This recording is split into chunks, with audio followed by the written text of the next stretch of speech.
घी में भी भला कोई बर्फ डालता है? पिछले संडे मेरे घर एक शेफ आए हुए थे, तो उन्होंने घी के अंदर बर्फ को डालकर उसको घिसने लगे। तो मैंने उनसे पूछा कि ये मेरे घर का घी खराब क्यों कर रहे हो? तब उन्होंने बोला ये घी बिल्कुल भी खराब नहीं हो रहा। आपने कभी घी के अंदर बर्फ डाली है? तो मैंने उनसे कहा कि बिल्कुल भी नहीं, कौन डालता है घी के अंदर बर्फ? तो उन्होंने मुझे बोला कि मैं एक 5 स्टार का शेफ हूँ, मेरे पे भरोसा रखो और मैं एक ऐसी चीज़ बना के दिखाऊंगा कि आप अमेज हो जाओगे। तब उन्होंने 250 ग्राम घी के अंदर बर्फ को डाल दिया और उसको जमा के उसको घिसने लग गए। तो आगे की प्रक्रिया जानने के लिए आप हमें कमेंट करके ये जरूर बताएं कि आप इस वीडियो को देख कहाँ से रहे, दुनिया के किस कोने में से बैठ के देख रहे हैं, ताकि मैं आपका थैंक्स कर सकूं। या जैसे कि मैंने आपको बताया, तो उन्होंने 250 ग्राम घी के अंदर बर्फ डाल दी और उसको जमा दिया, और जमाते हुए उन्होंने उसको घिसना चालू कर दिया था। तो जैसे जैसे वो बर्फ को घिसते जा रहे थे, वैसे वैसे वो घी गाढ़ा होता जा रहा था और जमता जा रहा था। और जमने के बाद उन्होंने उसको एक बर्तन में निकाल लिया और उसके ऊपर उन्होंने डाल दिया 2 कटोरी मैदा। जी हाँ दोस्तों, उन्होंने मैदा डाला उसके ऊपर, और उसके बाद तो मैं बिल्कुल डाउटफुल हो गया था कि ये हो क्या रहा है, यहाँ पे चल क्या रहा है। लेकिन उन्होंने मुझसे एक बात बोली थी कि वो 5 स्टार होटल के शेफ हैं, तो वो कुछ कर रहे होंगे तो कुछ सोच समझ के कर रहे होंगे, इसलिए मैंने वहाँ पे कुछ नहीं बोला और देखता रहा। उसके बाद उन्होंने उस मैदे के साथ उस घी को मिलाना शुरू किया, यानी उसका एक बैटर टाइप बनाना शुरू कर दिया। जैसे जैसे वो मिलाते जा रहे थे, वो गाढ़ा होता जा रहा था, थिक होता जा रहा था, एक डो की फॉर्म में बनता जा रहा था। लेकिन उन्होंने तभी एक गिलास दूध भी डाल दिया। वो धीरे धीरे उसको दूध के साथ मिलाते जा रहे थे और उसकी कंसिस्टेंसी थोड़ी पतली होती जा रही थी। जैसे जैसे वो दूध डाल रहे थे, वो और पतला होता जा रहा था। धीरे धीरे वो क्रीमी दिखने लग गया था। इतने अच्छी तरीके से फैट रहे थे कि उसमें कोई भी लम्स रहने की कोई गुंजाइश नहीं थी। और फिर उसके बाद उन्होंने एक गिलास उसके अंदर पानी भी डाल दिया। पानी डालने के बाद ही काफी पतला हो गया था मिक्सचर। अच्छी तरीके से उस मिक्सचर को मिलाते भी जा रहे थे, जिससे कि सारी सामग्री आपस में मिक्स हो रही थी। और थोड़ी देर बाद उनको जो कंसिस्टेंसी चाहिए थी वो उनकी आ गई थी। और उसके बाद उस मिक्सचर को इन्होंने छन्नी की सहायता से छान लिया, यानी जो भी मोटे लम्स थे वो ऊपर रह गए थे और जो भी पतला एकदम लिक्विड टाइप मिक्सचर था वो नीचे आता जा रहा था। अच्छी तरीके से पूरा छान लिया और मोटा मोटा वो मैटर ऊपर रह गया था।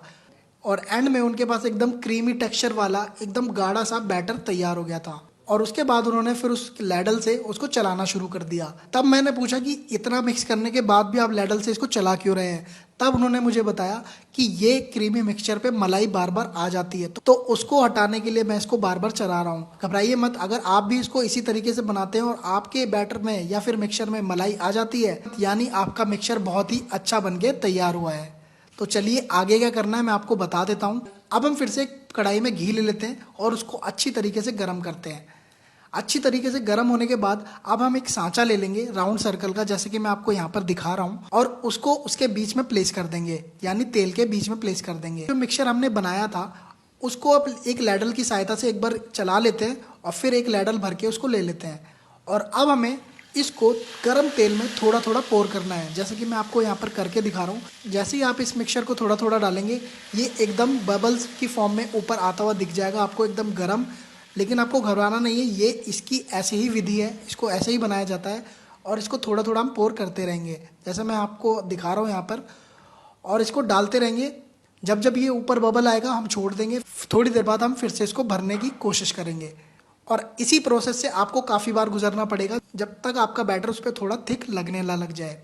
और फिर थोड़ी देर बाद उसको छोड़ देना है और एक ले लेनी है स्टिक, और स्टिक की सहायता से इसके बीच में एक बनाना है छेद, जैसे कि मैं आपको यहाँ पर करके दिखा रहा हूँ। बड़ी आसानी से ये छेद बन जाएगा, ज़्यादा मुश्किल नहीं होगी आपको। और छेद बनाने के बाद हम फिर से वो बैटर लेंगे और फिर से उसी प्रक्रिया से गुजारेंगे, मतलब थोड़ा सा मिक्सचर डालेंगे, ये देखिए, और ऐसे करते जाना है कंटिन्यूसली काफ़ी बार। पेशेंस का काम है, आपको आराम से करना पड़ेगा, ज़्यादा दिक्कत नहीं आएगी आपको। और जैसा कि मैंने आपको बताया, इसको हमें बार बार फिल करना है, फिर छेद करना है और फिर उसके ऊपर वही मिक्सचर डालना है और फिर छेद करना है, यानी हमें उसके पकने का भी टाइम देना है। और फिर जब वो बीच में से थिक होने लग जाए तो हमें उसके बीच का छेद फिर से मेंटेन करना है, यानी उसको बीच में फिर से छेद कर देना है। यही प्रोसेस कई बार करने के बाद जब हमारा वो मिक्सचर ऊपर तक आ जाएगा, यानी उस सर्कल तक पहुंच जाएगा, तब हमें उसको थोड़ी देर पकने देना है, यानी इसको तेल में छोड़ देना है। फिर हम इसके ऊपर डालेंगे गरम गरम तेल, कढ़ाई में से उठा के लैडल से गरम गरम तेल डालेंगे, या ताकि ये ऊपर से भी पक जाए अच्छी तरीके से। यकीन मानिए दोस्तों, उस दिन उस शेफ़ ने मेरी आंखें खोल दी थी कि इतनी अमेजिंग डिश उन्होंने इससे बनाकर दिखाई थी। जितना ये प्रोसेस आपको ये मेहनती लग रहा होगा, टीडियस लग रहा होगा, लेकिन बिल्कुल मैं बता दूं आपको, एंड रिजल्ट उतना ही मज़ेदार होने वाला है जैसा कि उन्होंने मुझे करके दिखाया था। और अगर आप इसको एक बार बना लेंगे तो आपको दूसरी बार बिल्कुल भी सोचने की जरूरत नहीं पड़ेगी। और थोड़ी देर इसको पकने देते हैं, और जब थोड़ी देर के बाद आप उठा के देखेंगे तो आपको ये थोड़ा हार्ड होना महसूस होने लग जाएगा, यानी आपका ये तैयार होने लग गया है और इसमें ब्राउन कलर भी आने लग जाएगा। तो मैं आपको यहाँ पर दिखा देता हूँ कि किस तरह का ये आपको लगेगा, कितना ये हमारा क्रिस्पी ब्राउनी एकदम घेवर तैयार हो चुका है। जैसा मार्केट में मिला करता है, जैसा हलवाई लोग बनाते हैं, वैसा ही मैंने आपको यहाँ पर घेवर बना के दिखाया है। तो अब हमारा यहाँ पर घेवर तैयार है। तो चलिए अब बनाते हैं इसकी चाशनी, यानी एक तार की चाशनी। तो हमें क्या करना है, एक फिर से हम बर्तन ले लेते हैं और उसमें डाल देते हैं चीनी। चीनी में यहाँ पे 1 बोल ले रहा हूँ, आप अपने मीठा अनुसार ले सकते हैं। और उसके ऊपर मैं डालता हूँ 1 बोल पानी भी, और इसको उबलने देते हैं। और उसके बाद मैं इसमें डाल देता हूँ इलायची का पाउडर, यानी बड़ी इलायची का पाउडर। मैं इसमें डालता हूँ थोड़े सैफरन यानी केसर भी, और इसको उबलने के लिए छोड़ देते हैं। थोड़ी देर बाद आप देखेंगे कि ये आपकी चाशनी तैयार होने लग जाएगी, थोड़ी थिक होने लग जाएगी। और आप इसे चेक कर सकते हैं अपने हाथों की मदद से, और ऐसे अंगूठे और उंगली की मदद से अब अगर आप इसको खोल के देखेंगे तो इसमें एक तार बनने लग जाएगा, यानी इस तरीके से। तो हमारी चाशनी यहाँ पर तैयार है।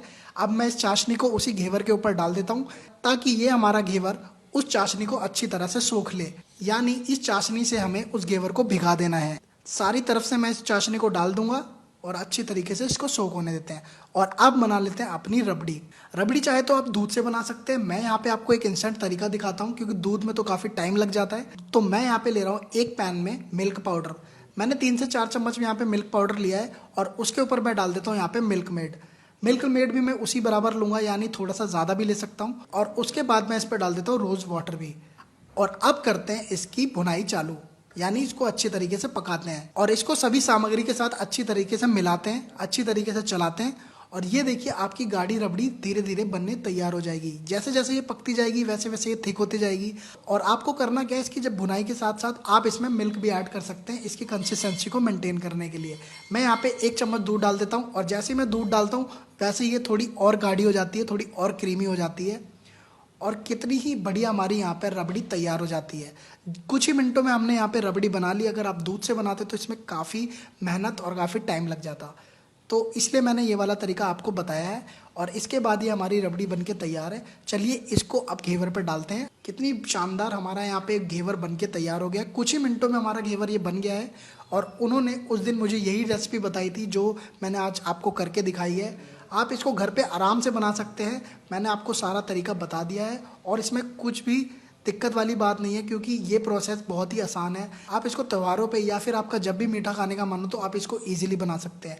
और अब हम इसे टॉप अप कर देते हैं कुछ ड्राई फ्रूट्स के साथ, यानी कटा हुआ पिस्ता और कटा हुआ बादाम। ये इसकी रंगत को थोड़ा और बढ़ाएगा। और इसके ऊपर डाल देते हैं आप थोड़े से रोज़ पेटल्स। ये देखिए हमारा घेवर बन के तैयार है। और हमें कमेंट करके ये ज़रूर बताना कि आपको ये रेसिपी कैसी लगी। तो मिलते हैं आपसे नेक्स्ट रेसिपी में, नेक्स्ट टिप में। तब तक